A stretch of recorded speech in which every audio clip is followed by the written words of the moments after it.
USA, USA. Oh, Canada. Excuse you. That's right. I'm not on your side in this war. Was Canada have a side in World War II? No? Hi, I'm the Canada believer Annie. You believe they went into World War II? I'm Minty, who don't believe they did. And this is FunUntitled, where we serve every podcast an FU. So it's the finale of RuPaul's Drag Race, Canada's versus the World, episode 6. Where we choose the winner, who will stand up there with, looks at my smudge handwriting, Blue Hygiene. How do you not remember the season? It's a meme. I love all my kids. Tom, Jane, looks at your smudge handwriting on your hand. Bishop. I don't even know it's later on that day. I don't care for Job. I mean, does anyone really watch Blank versus the World? I mean, everyone knows what happened to Pangina. That's true. I want to say, I cannot believe we spent 40 minutes of them going on top of a fake lipstick and saying, "Hey, Monet Exchange, I kind of forgot you won All-Star 4. I forgot too. Especially since All-Star 7 just played. 40 minutes. And then we had to ask each queen, like, what'd you think, man? You like your picture?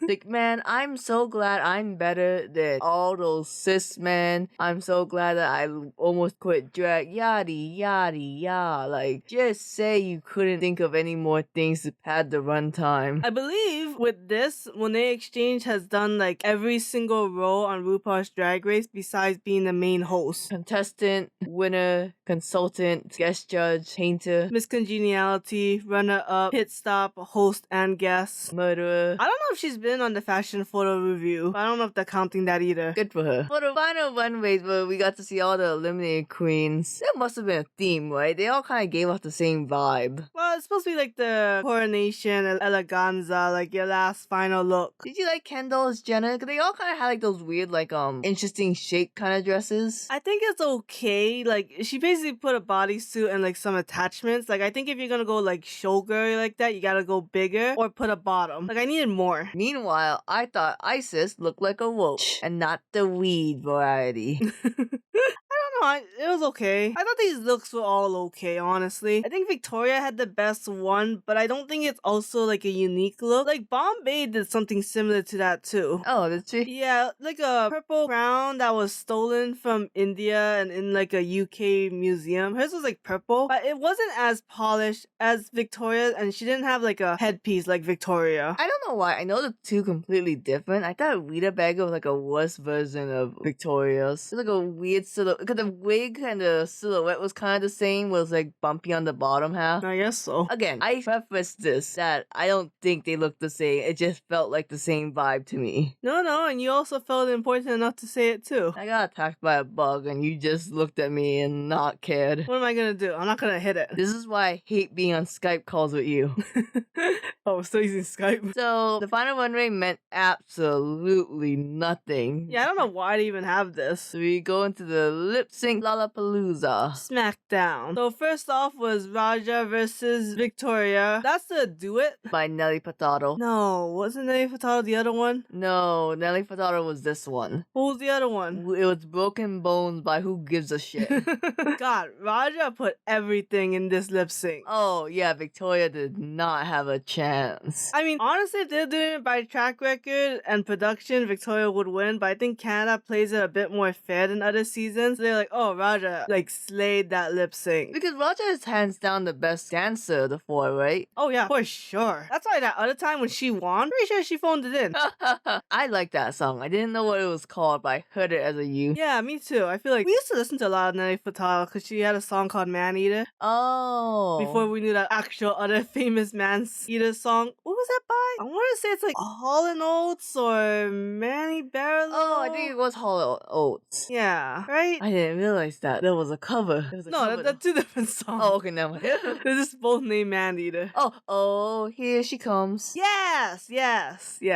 Oh god, we suck with old music. So, sorry, Victoria. This is another win for America. Sit your ass down. So then Silky and Rita Baga lip sync to Broken Bone. That's the one where Silky put the sunglasses on at the end, right? Yes, that made no sense. It was kind of boring. I was kind of playing Pokemon at this time, so I wasn't really paying attention. There wasn't anything to pay attention to. I just thought Silky won because she was just more entertained with the reveals. Meanwhile, Rita was just doing weird stuff. Okay, but do you really call those reveals if you're just taking off a skirt that reveals a one piece? She had something in her boob. What did she have? The sunglasses. Oh, putting on the sunglasses is not a reveal. She hid it. She had really big sunglasses. I feel like unless the sunglasses is a reference to something, it's not a reveal. You don't know if it's a reference or not. Pretty sure it's not. You know what? I would love to see another one of those monologues. I think Monet Exchange one, the only one they did. Yeah, I want to see more monologues too. And I want Silky to do it and come up with props.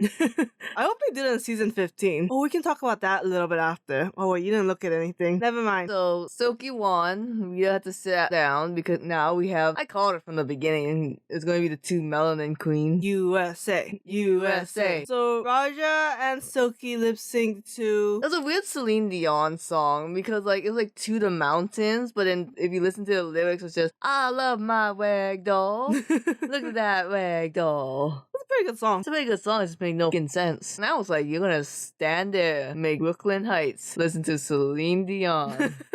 That's why a Celine Dion song in every season. She had to live through her trauma while judging who gets $100,000. Let's be fair, she's probably getting that amount for hosting Canada's Drag Race. So, I don't think this lip sync was as good as the other ones. Raja should have just won for how good her first one was. For sure. That was sexy. But then, Raja wins the whole thing. She wins by looking like Grimace and doing a really bad reveal in the middle. You know, just as bad as Brooklyn's one. I'm sorry, but if you wear something really big and frumpy, I know there's a reveal. And when you have to like turn around in the back to take it off, then like what are you doing? It should be one swift motion. Yeah, these reveals are getting a little out of hand now. At the point where like I don't even consider them reveals anymore. I just consider them as taking off clothes. I remember this reveal one way and it was just all really shitty. Oh yeah, UK had one. And I think in like season 2. That's when Bimini was popping those balloons and it didn't work out. Yeah, she needed more paint in those balloons. Something like the balloons deflated or something. I forget. I think the one I'm talking about was, I think it was a US one where like this person's like, I represent seasonal depression. First I'm rain clouds, then I'm the sun. And she's like, I did that in all my bits in the drag shows. And I'm like, okay, cool. That was a spring look. Oh, was it? In season 14, yeah. God, I'm terrible. That was actually, I think, like All Stars 2. That was Alyssa Edwards in the camera look. Oh. If I remember correctly. No, that could have been 2 looks in one, which is, in a sense, a reveal look. So, Roger wins. Are you happy? I'm okay with it. I was on Team Isis, and I was on Team Victoria. I guess Raja was my third choice, but honestly, if it's not Isis, there's no one. No offense. They did the whole, I'm so glad you're okay, Isis, a little too long.